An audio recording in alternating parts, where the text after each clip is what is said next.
Welcome to the Right Take Podcast, news, ideas, and conversations at the intersection of politics and culture, a project of the David Horowitz Freedom Center. I will be your host, Mark Tapson.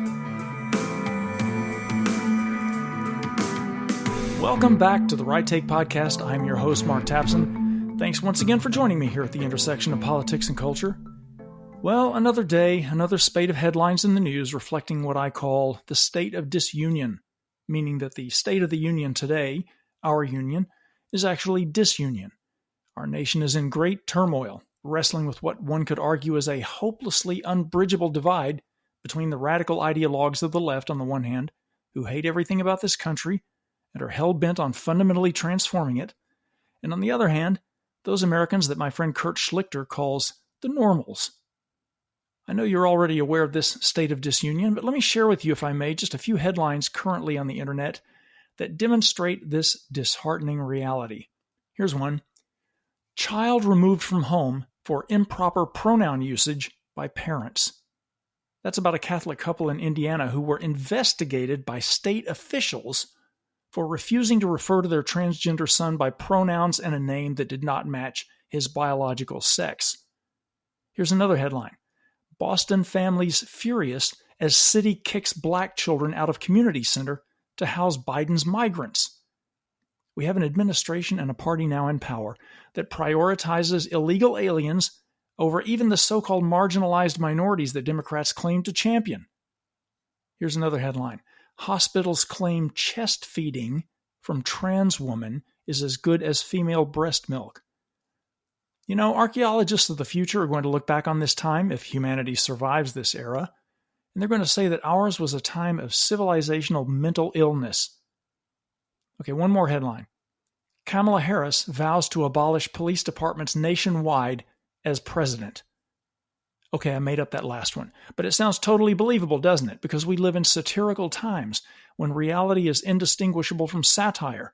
I spoke about this on a previous podcast episode, by the way, with the CEO of the Babylon Bee satire site, Seth Dillon.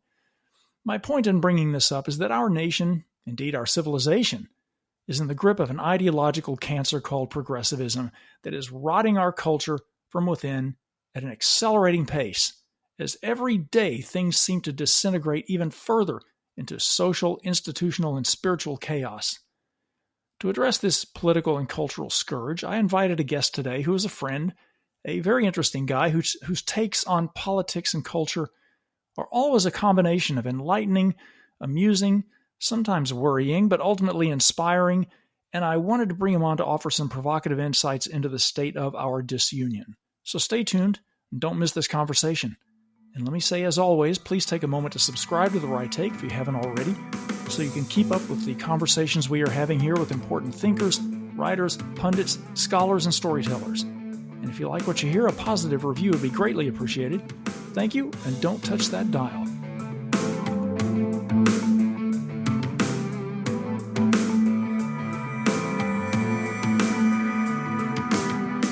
My guest today at The Right Take is a gentleman and a scholar. I've known him for many years. I think he's a really uniquely multifaceted guy who wears a lot of hats. He's a political commentator, a screenwriter, a director, an author, a blogger, a pilot. He is, dare I say it, an internet personality. He's well known in conservative circles as a very dynamic speaker with a wide range of knowledge about politics and culture, so I'm very glad to have him here at the intersection of politics and culture because there's a lot to talk about in that regard, obviously. Bill Whittle, welcome to the Right Take Podcast.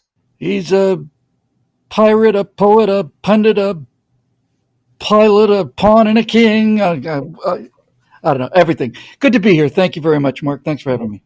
Oh, my pleasure. Bill, it never ceases to amaze me how many things you juggle all at once. I mean, if people go to billwhittle.com, I think they will be overwhelmed by the variety of projects and series that you've got going and some of which you've been maintaining for years, like the Stratosphere Lounge and Right Angle. Can you sort through some of that and tell listeners what kinds of things you're working on and what they could expect when they visit your site and or sign up as members? Sure. Well, thank you. First of all, thank you for that. I am wrapping up something I've been working on with Daily Wire for 7-8 months now. I'm wrapping up a feature film screenplay that I'm writing about the life of Frank Luke, who was the first American airman to be awarded the Congressional Medal of Honor.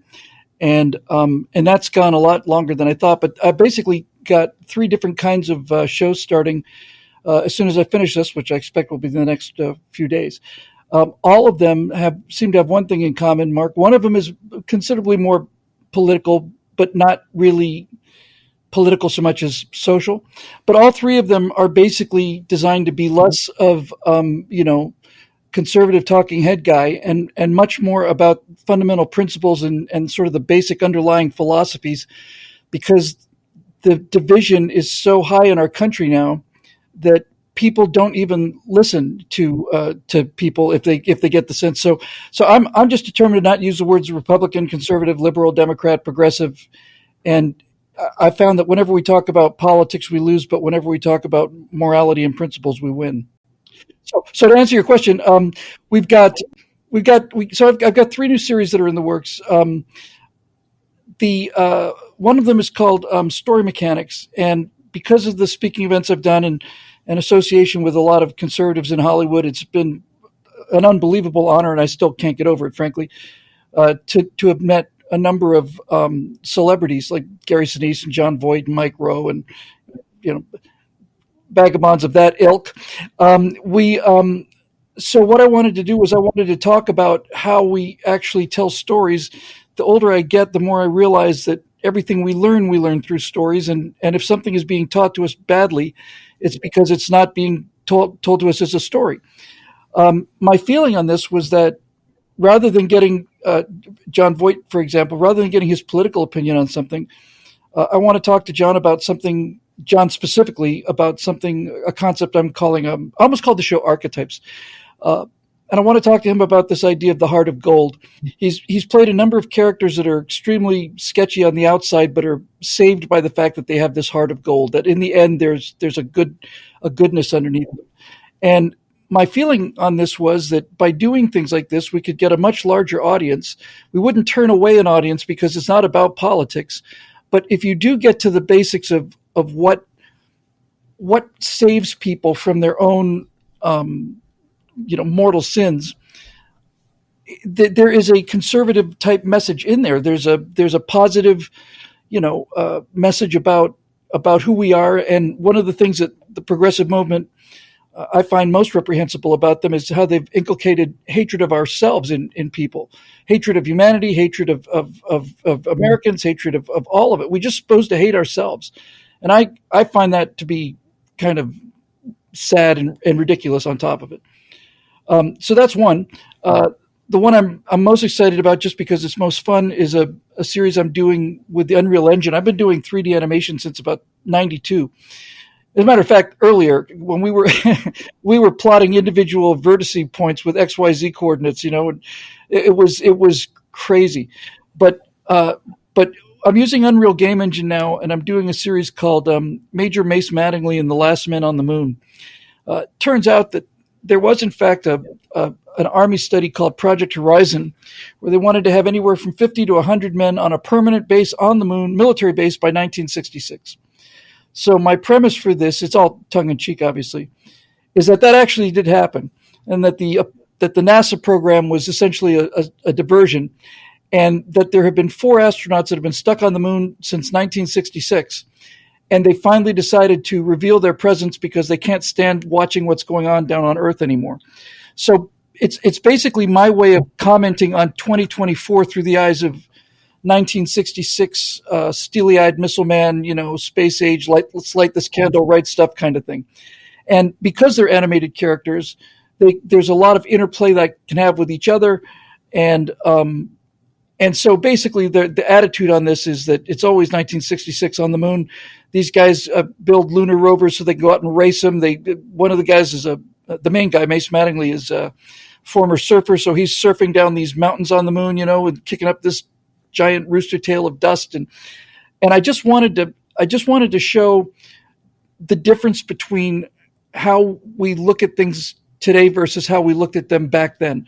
So these guys are like just incredible can-do optimists, and they can't get over what they're seeing. To give you the 15-second teaser pitch or teaser trailer would be basically, you got these four guys sitting on chase lounges out on the surface of the moon. They've got beer hooked up to their spacesuits, so they're sipping a hams, and they're watching a typical console TV, like one we grew up with, 24-inch diameter, color TV, and they're sitting there in the shadow of this crater, and there's the Earth up in the sky, and they're watching television coming down from Earth, and they see the Dylan Mulvaney Bud Light ad, and one of them turns to the other and says, "See, this is what happens when you don't let little boys play with toy guns." And so that's basically going to be a lot of fun for me. I'm really looking forward to that. And then the final new series that we're doing is called Things to Come, which is certainly the most conventional of the things I'm doing.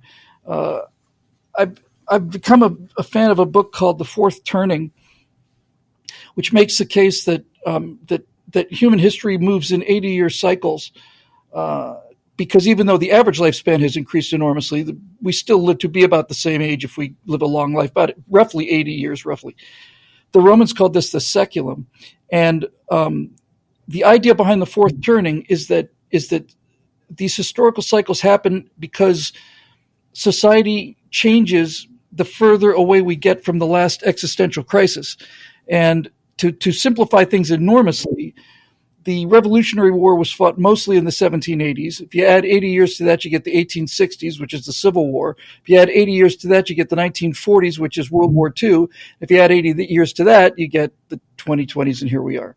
So the principle of the idea behind Things to Come is everybody knew for 20 years that the Revolutionary War was coming, and everybody knew for 20 years that the Civil War was coming, and everybody knew for 20 years that World War II was coming. We didn't know exactly how it was going to form, but we knew it was coming. So that led me to think, well, okay, so what do we see out there now that everybody knows, so that when this cycle repeats, we can say, yep, we all knew this was coming.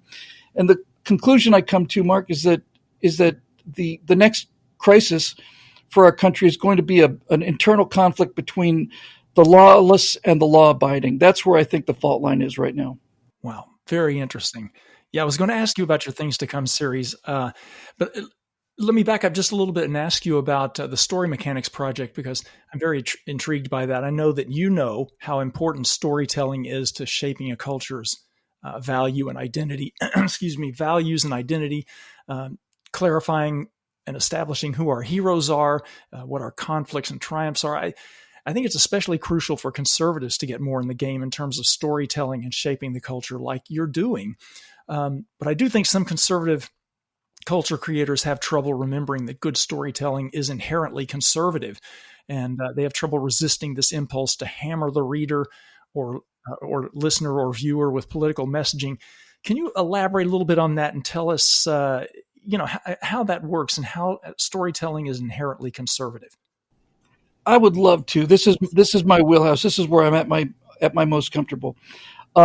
So my friend Evan said that the only genuine skill that the left, that the progressives have in terms of like innate skill for that particular philosophy is, he says, they have a very high rhetorical intelligence.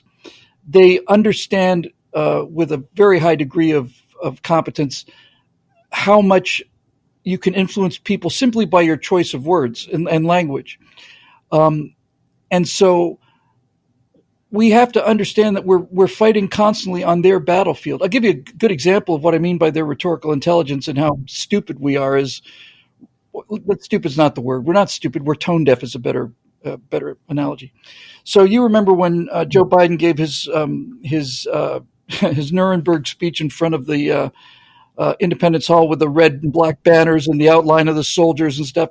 And I think he said 19 times that MAGA Republicans were a threat to our democracy. And so what do we get the next 2 or 3 days? We get Republicans saying, we're not a threat to the democracy, you're a threat to democracy. And then they, no, we're not the threat to democracy, you're the threat to democracy. And everything's talking about a democracy.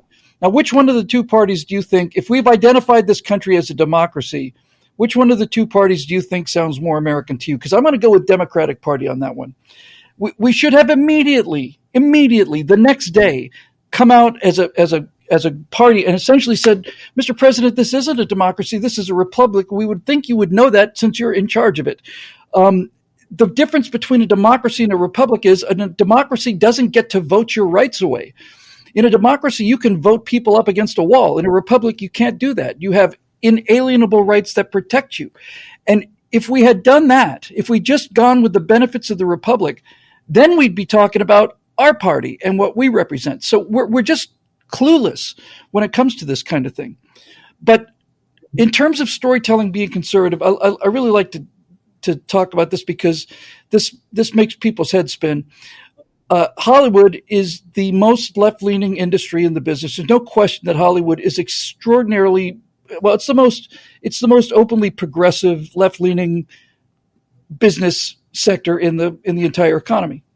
So movie makers are very, very progressive, but entertainment is inherently conservative, and the reason for that is because of the nature of how stories work. Ultimately, it comes down to you've got a man with a gun and a fast car saving a woman from an evil villain who's going to do great harm. That's essentially it. And if you don't believe that storytelling is inherently conservative, I would counter by saying that no one's going to go and watch a James Bond movie where James Bond confronts the evil supervillain armed with a strongly worded letter from the United Nations and then drive off in a Prius at a reasonable speed. It's nobody wants what they're selling, Mark. Nobody wants to make stories about protesters. Nobody wants to make stories about social justice warriors. They cannot get away from the fact. I remember when one of these school shootings, Sandy Hook, it might have been, I think, where Jamie Foxx came out about how we've got to do something about locking all these guns up, and I thought to myself, Jamie, how many people have you shot on camera? Is it 50? Maybe 50 you've shot on camera. I'll tell you what, if you're serious about this, Mr. Fox, then just make an open pledge right now to the viewers that you'll never be in a movie again where you're ever required to pick up a gun. Simple. Just do that. So even they can't escape from the fact that because the essence of conservatism is individualism. I've done a bunch of historical series for Daily Wire, and the one thing I've found, Mark, is that the labels change so much, it's very hard it's easy to wiggle out of a label. But the only two labels that I found that made any sense at all, that have been consistently coherent throughout history in terms of the difference between these two groups, is collectivists and individualists. And storytelling is about individuals. You can't tell a story about a collective. It just doesn't work. Even if you're going to do a story about something that may seem a collective, like a football team, let's say you're going to do the story of Marshall University and that horrible crash they had. You've got 80 some players on a football team, but you're not going to stay with 80 players. You're going to pick 2 or 3 players, tell their stories, and so you're still back to individualism, and that's what people not only want, that's what we're wired for. It's what we need. And that's why the movie business is committing suicide, because today's films are not so much today's films aren't bad so much because they're left leaning. They're bad because they're written by people who have no life experiences. They're written by people in their 20s and 30s who have never had to, deal with broken arms, never had to, watch their friends turn into pink mist, or even much less dramatic things than that. Never had to lose baseball games. They've been so isolated and so sheltered that they don't know how to write anything of any depth because they don't have any real experience with that kind of psychic pain. And so all they can do is trot out some title from 20 years ago. And now we're going to make a Mr. and Mrs. Smith series for Netflix based on the movie with Brad Pitt and Angelina Jolie. And no one cares. Conservatives like myself grouse a lot about the left's cultural hegemony, about Hollywood's woke storytelling, but we don't know much about how to do anything about it. What can conservatives, the average conservative will say, what can they do to support conservative content creators and storytellers and filmmakers? Well, not to put too fine a point on it, but we could certainly use more members ourselves. But with that said, kind of tongue in cheek, here's what I think the problem is with conservatives and storytelling. Conservatives are afraid to express emotion. Now, generally, part of that is due just to our personalities. We're not people who wear our hearts on our sleeves, and we're not looking for virtue signals or sympathy. But I think the main reason is that conservatives and Republicans have been whipped by liberals who've been using emotion to manipulate people. That the idea of using emotions on our own for our own side is somehow unclean or cheating or something. We've seen how you can emotionally manipulate people into doing some very bad things for the country. And so we think that anytime we express emotion or try to use any of these fundamental story elements, that there's something fundamentally dirty and raw, unfair about it. But that's just nuts. There's, I'm sure you're the same way. I'm sure virtually everybody listening to this podcast is the same way. You go to a football game. I was in Dodger Stadium a year or two ago, and everybody stands up at the beginning of the game and sings the national anthem. And I get a tear in my eye every time, not just because it's the national anthem, but because I look around me and I see all these people. And instead of seeing Republicans and Democrats, I see Dodger fans or Padres fans or whatever. And I realize that so much of this division is pushed down to us from above. And if you don't tear up when you see Vietnam veterans in a parade, then there's something probably missing. And the reason we get teary about that is because we understand the power of the emotion of the sacrifice that these men made, all of our veterans made. And when I'm a pilot, so I'm a little more susceptible to this than most people. But if you ever have a jet fly over of a beginning of a stadium, you'll watch people they'll just scream. They'll just go, yeah! It evokes this primal reaction to see these darts flying through the air and making that sound of just ripping the air molecules to pieces. And these are powerful, powerful, powerful tools. And we just leave them on the curb out there to rust. I don't understand it. And I know you don't either.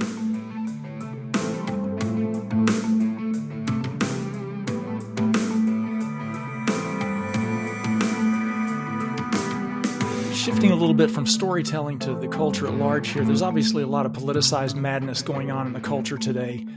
Is there one issue in particular that concerns you the most about where our culture is headed, or that you find most encouraging, for that matter? Well, I can answer probably both of those because I see two of those things. I think the thing that's probably most encouraging right now is that the pushback against this. When I say the transgender movement, this not really got anything to do with transgenderism. Honestly, it's the bleeding edge of the social engineering acts that they're trying to use on us. It could have been anything. So it's not even really about transgender people, but that's where the fight is, and they certainly seem to. I think we can safely say that we have passed peak transgenderism.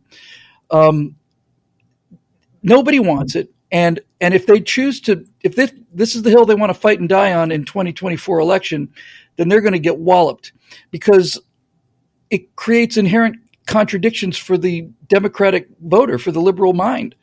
You can't have them both. You can want to have them both. You can want to say, well, here's a man who feels trapped in a woman's body and he wants to compete with the women. She wants to compete with the women. So we should let him do it because, we're the kind-hearted liberals who are all about people's feelings. And they say, sure, of course. Yeah, let's do that. And then they find out that their daughters, who've been on training for the swim team for the last 7 years, are being beaten by 30 seconds in a pool by somebody who has not had any surgery or any hormone treatment, just felt like a girl that day. And now they're in vapor lock. They don't know how to square that circle, and they can't. So the more absurd these policies become, it's not so much even that transgenderism creates conservatives, so much as I think it just vacates liberals out of the Democratic Party who the sensible people who said, I just can't go on with this. I begin to wonder what it's going to take for people who live in Oregon or Portland or San Francisco or Seattle to change the way they vote. They may never change the way they vote. And that's actually something too, Mark, because for us, politics is just a part of our lives. It's a part of our lives that we would like to keep as small as possible. But for progressives, it's not only politics, it's their religion, it's their family circle, it's their job, it's their hobby, it's their dream, it's all of it.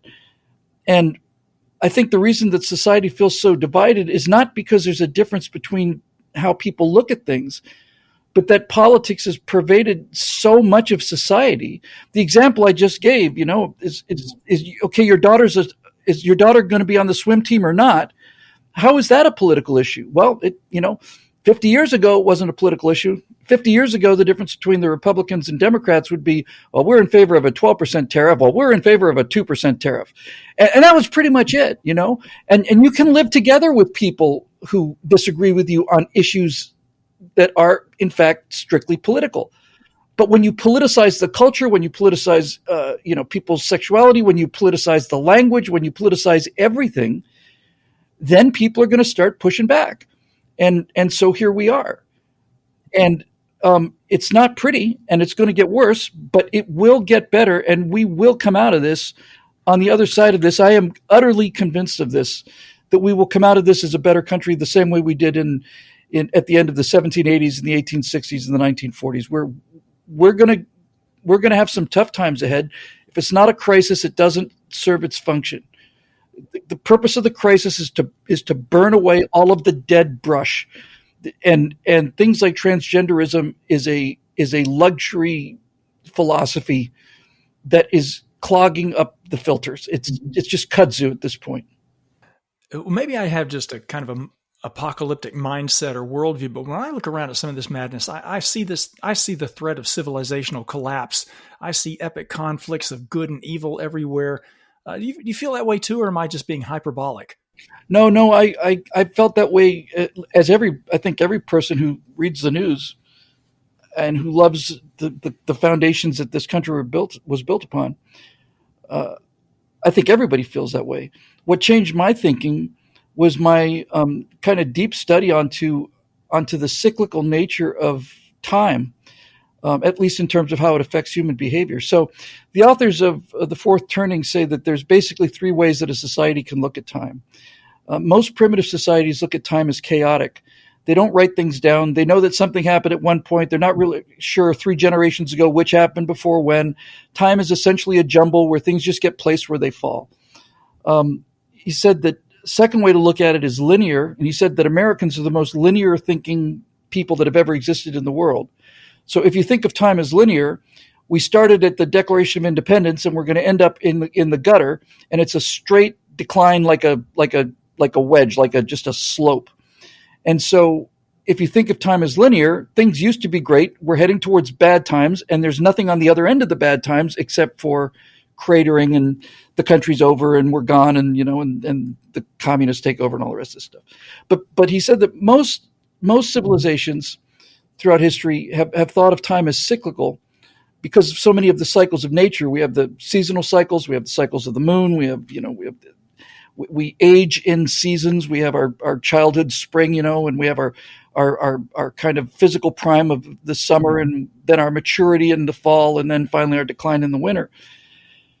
And so all taken together, if this general cycle idea is true, then we are going to be sailing into some very rough seas.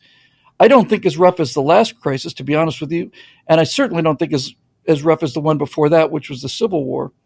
But the history shows that each one of these previous crises that I mentioned, the people who were living through them all thought it was the end of the country. The patriots who started the Revolutionary War had plenty of good reasons to think that this wasn't going to work. The Civil War, up until the final 6-7 months of it, many people thought, no, this is the end of the Union. And certainly in the months, 6 months after Pearl Harbor, Americans began to think, my God, we can't stop these Japanese. Nobody can stop the Germans. They're going to be meeting in Kansas City. And so I think it's reassuring to me personally to know that I'm not the first American generation to feel like everything's going to hell and it's all over. Other generations have felt that, and we've come through it and come out better on the other end than we did when we went in. It's no comfort facing it doesn't make it any easier to watch, but it makes it easier to bear. Let me take things in a slightly more metaphysical direction here. Do you feel that those of us who are concerned about what's going on about our civilization, you think we are engaged in not just political and cultural warfare, but spiritual warfare? Without question.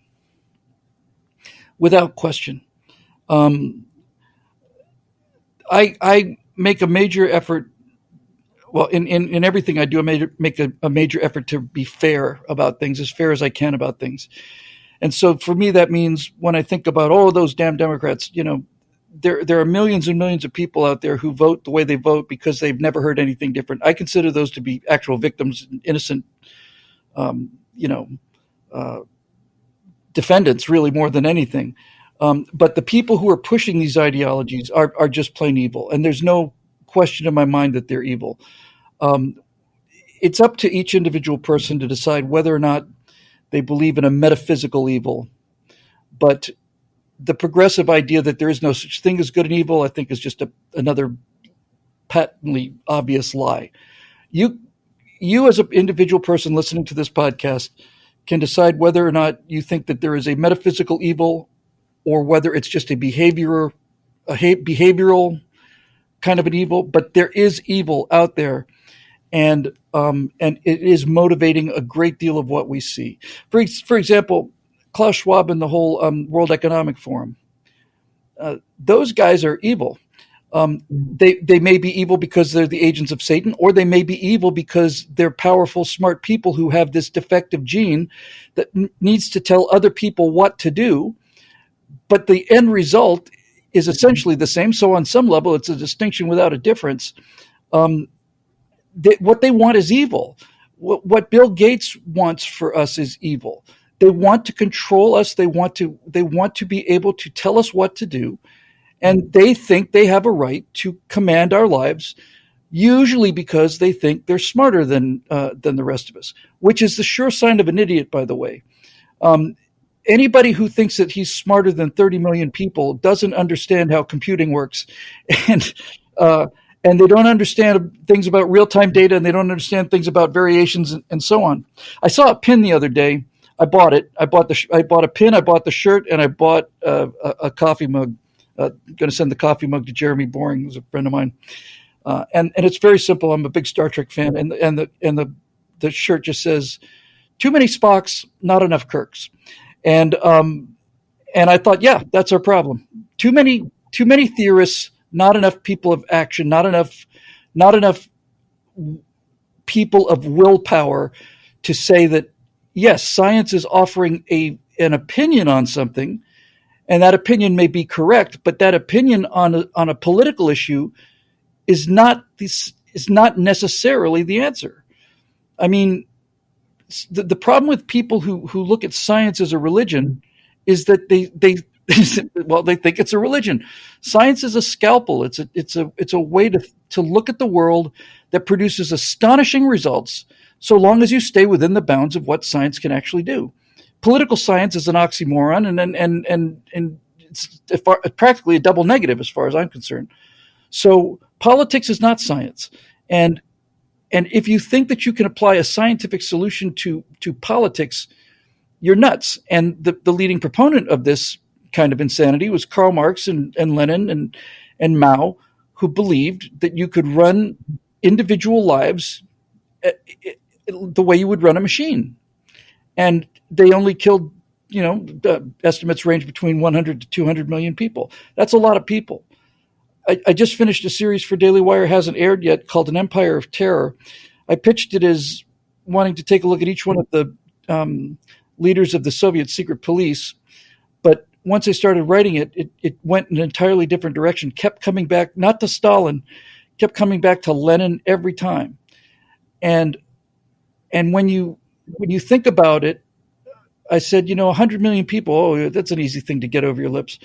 But if you had a Super Bowl, let's say, the last Super Bowl, and you had to evacuate, not through an emergency, you just decided to take everybody out of the stadium through one single door. And if you're on one side of that door while the entire stadium files out of that door, you're going to see about 100,000 faces. It's going to take you hours and hours and hours and hours. So once you've seen every single face of every single person that was in that Super Bowl that day, you've only got 999 more Super Bowls to go through until you see the face of everybody killed by this theory. And that is horrifying and indisputable. And when you confront people who are proponents of this theory with this, they'll tell you that they didn't do it right. And it comes a point when I want to say, well, 30 million people in the Soviet Union, 50, 60 in China, 7 million in Cambodia, several million in Eastern Europe. Maybe if we keep doing it wrong, maybe it's not such a good idea.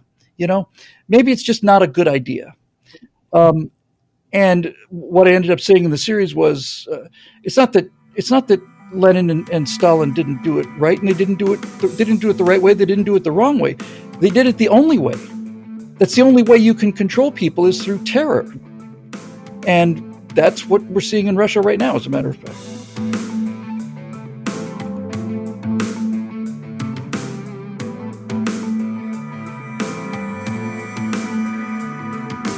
You mentioned the World Economic Forum and these elites who want to control our lives. One of the things that terrifies me about the whole Davos crowd, these elites, is their obsession with this philosophy of transhumanism, which is the melding of the biological and the technological. Do you have any thoughts about transhumanism?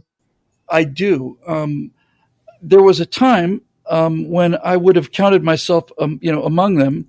When I was younger, and I've been a science fiction geek and a science fiction writer most of my life, and to be perfectly honest with you, there are elements. I think there's enough great science fiction stories out there and Twilight Zone episodes and things like that to convince me that living forever would be probably the greatest curse you could inflict on somebody. But with that said, to be perfectly honest, I wouldn't mind having another 100 or 200 years, because I'm curious to see how things turn out. But what these people believe in is insane. And the essence of what I believe that they're doing is, I genuinely believe that they think that they have the technology to do what was famously said about Walt Disney. It wasn't true about Walt Disney, but there was a time back in the 70s when I was growing up when certain people would have their heads cryogenically frozen, or their entire bodies.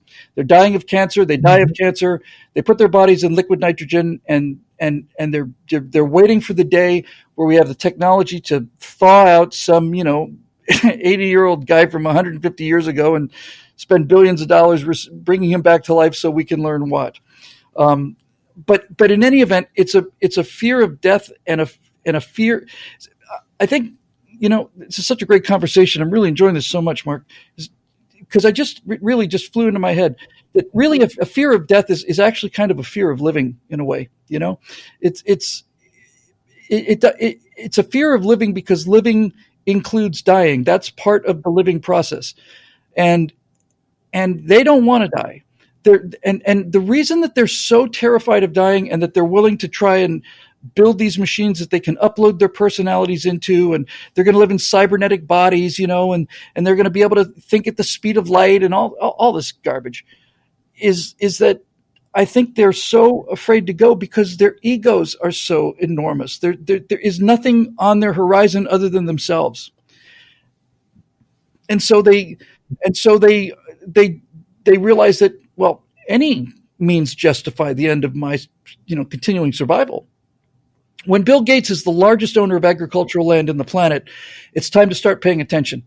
Because if he told me that he owned more silicon factories than anybody else, that would be okay. That'd be smart. But when he owns more agricultural land than anybody, that's telling me that these guys are not our friends. And putting all of the Bill Gates and the vaccine and all of that stuff that he's done publicly aside for a minute, it doesn't escape my attention that he was a frequent visitor to Epstein Island, and so ended up getting divorced, which was the single most expensive personal transaction in history. So you have to ask yourself, if these guys are really the champions of the common man that they say they are, then why are they meeting in secret? And why is Epstein Island such a mystery? And why is the manifest of the plane flights down there include people that we know to be historically rather morally questionable, like Bill and Hillary Clinton and a bunch of others, and some surprising names on those lists, by the way, too. Steve Colbert on that list, Tom Hanks. But notably, not a single conservative that I could think of. I haven't seen a person on that list who I would consider a conservative, and two notable absences from this list of top people around the world, including Prince Andrew and all the rest of it. Two notable absences are Donald Trump and Elon Musk. Let me bring it back down to the political here for a moment, because we're heading into election season. What is your take on this upcoming election? Do you think that we will be able to turn things around and get back on track? Or are we headed for 4 more years of decay? We are heading for a crisis, Mark. There's no question about that. The damage to the foundations is so extensive that we are going to go through another existential crisis. I don't see any way around that. I personally think if I had to bet today, in fact, most people who had to bet today believe that Donald Trump is going to win and going to win bigly. But I don't think that will solve our problems. I think if Trump wins, we will have more of a soft landing. And if he doesn't, then we're going to have more of a crash landing, but it's still going to be hitting the ground. One of the things that interests me very much are things like what I'm about to talk about real quick. You can set up a poll any way you want to, and you can get any answer you want from a poll, depending on how you phrase the question. It's when did you stop beating your wife kind of questions. So I don't put a lot of stock in polls, but it was pointed out to me by certain people that when you're actually betting money on an outcome and you have skin in the game, you're not virtue signaling. And so John Stossel opened up a website. I'm just checking it out now, by Maxim Lott and John Stossel, where he takes a look at where is the money. Right now it's something like $40-50 million on the line. You can in Vegas you can bet on anything. I mean, it's literally anything. Who's going to be the next president of Harvard? They'll take your money. So if you look at the betting odds where people are putting their actual cash, I'm looking right now as of this morning, which is we're recording this on the morning of the February 20th, the Pacific time. Right now, as I look at the website, here are the results for the 2024 presidency as the money sits. Donald Trump 51%. Joe Biden, 31%. Michelle Obama's third with 5%. Newsom, 2%. Harris, 1%. Kennedy, 1%. Haley, 1%. And everybody else, other has more votes than the bottom four. So a 20-point spread, which is widening, is a significant, crazy significant win. More importantly, I look at things like, I mean, I don't mean any disrespect whatsoever to the associates I have in this business. I think of every one of them with the highest regard. But when you talk about guys like Ben Shapiro or Mark Dicer or any of these guys, Glenn Beck or Sean Hannity, all of them, their data net consists of political things. And I like to go and look at pop culture things. I like to look at body cam videos in terms of what's going on the streets with police. Yeah, I'm completely hooked on these things. And I listen to video gamer channels and I just look at things. And I saw a comic who was doing a stand-up routine in the heart of San Francisco. And he was about to make a Biden joke, and somebody in the audience just shouted out, it's like, just don't. We don't want to hear any Biden jokes. And the heckler was shouted down in San Francisco by people saying, no, tell the joke. Now, that doesn't mean that Donald Trump's going to win the election. But it does mean that it's another small indication that the scenery is changing and that people have had enough of this. I think 2020 election was a sneak attack on this country. I think it was our Pearl Harbor. I think it looks like a sneak attack for any number of reasons, not the least of which was all of the things that we should have been watching for that night, we weren't watching for, and we didn't know we should have been watching for them until 2-3 days had passed.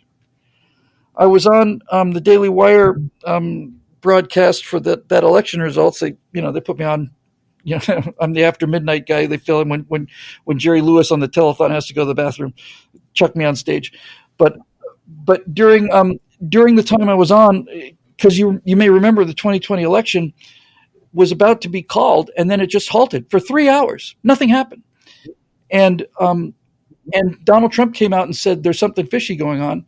Ben Shapiro said, "Oh, that's the most irresponsible thing I've ever heard. There's no evidence of that whatsoever." And I said, Ben, 5 states have stopped counting. This has never happened before. You don't find that odd? I find that very odd. They've just stopped counting for the night and they're going to open in the morning? When has that ever happened? Never. So what I mean by having a sneak attack is I can never get these right, Mark. Is it the Allstate Center or the State Farm Center in Atlanta? I can never remember those. It's a giant. It's like Atlanta's single greatest voting, district center. Anyway, okay, so they closed that down before they called Georgia for Trump, and they closed it down because they said there was a burst water main. And I thought, well, that's convenient when I heard it in real time, and 3 hours go by. Still no word. Georgia hasn't been called yet. And then we wake up the next morning, and it turns out that Trump's lead in all of these states has suddenly disappeared.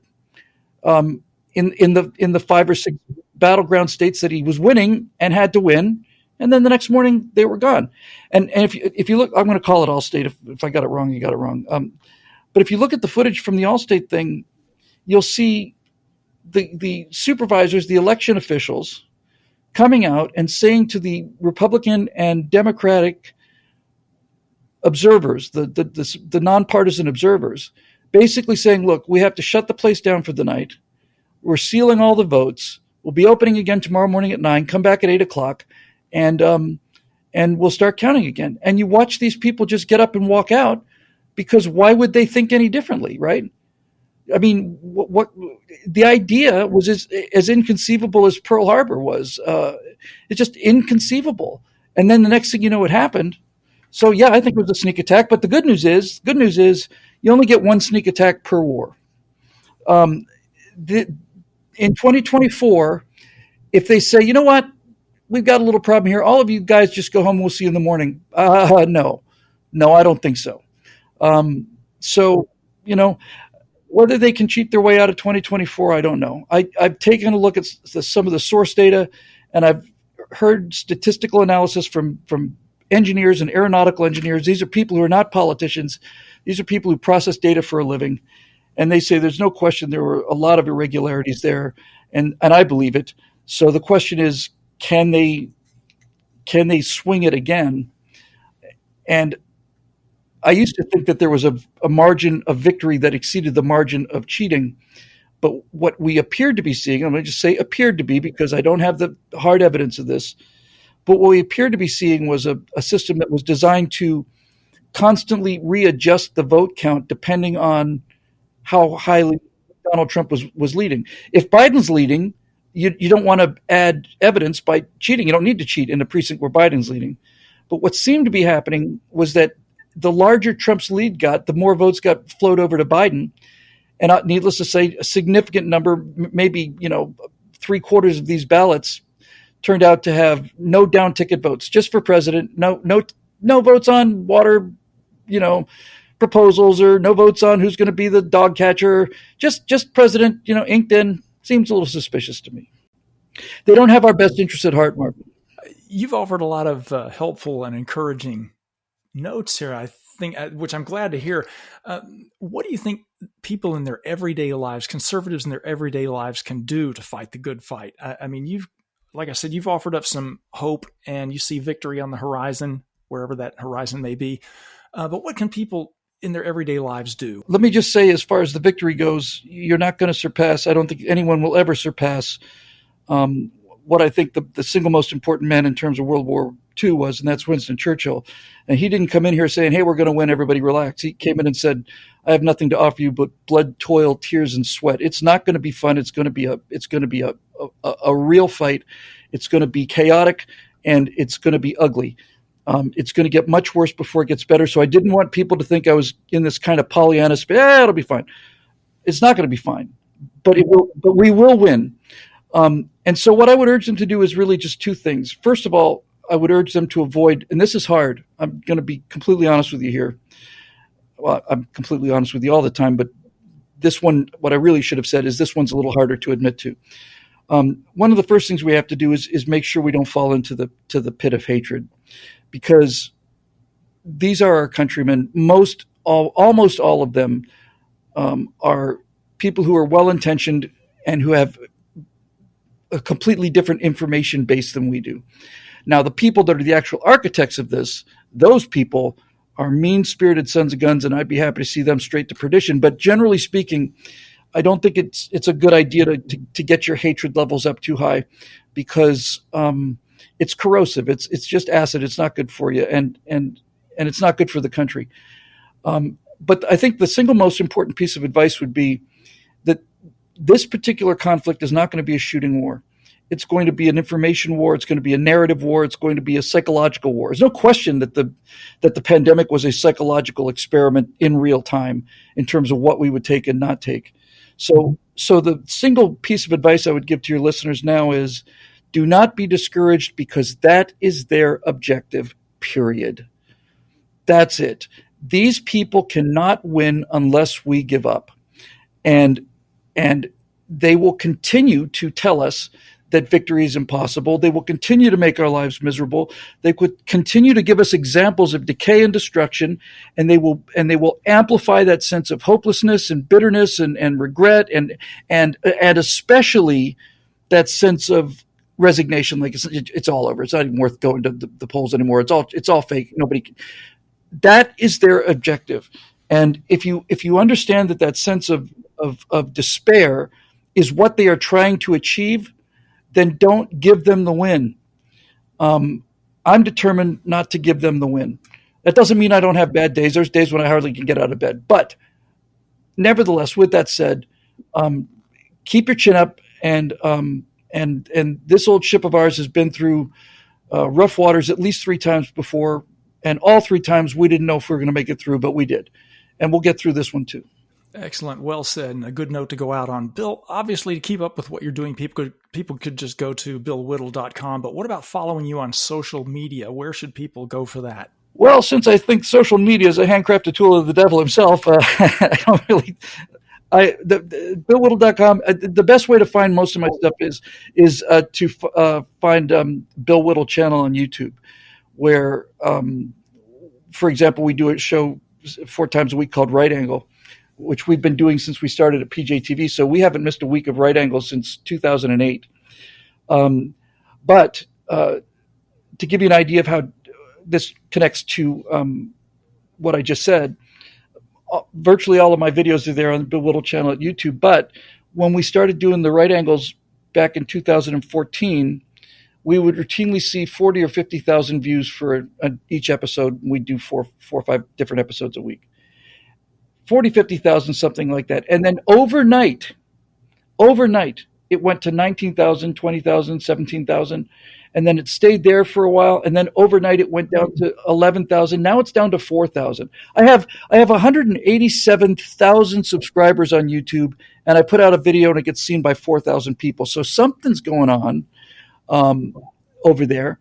That's not suspicious at all. No, but it is designed to fill me with despair and resignation and make me think that my time has passed and that I no longer have a voice and that it's not worth doing anymore.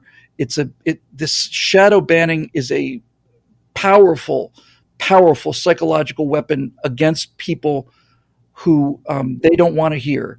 And so I just have to tell myself, well, even if the numbers are real, and they are real, I go to events sometimes and people say, Bill, good to see you. What are you doing these days? Same thing I was doing before. I haven't seen your stuff in my feed for 4 years. Yeah, well, I know. But, Mark, if you're taking flack, it means you're over the target, right?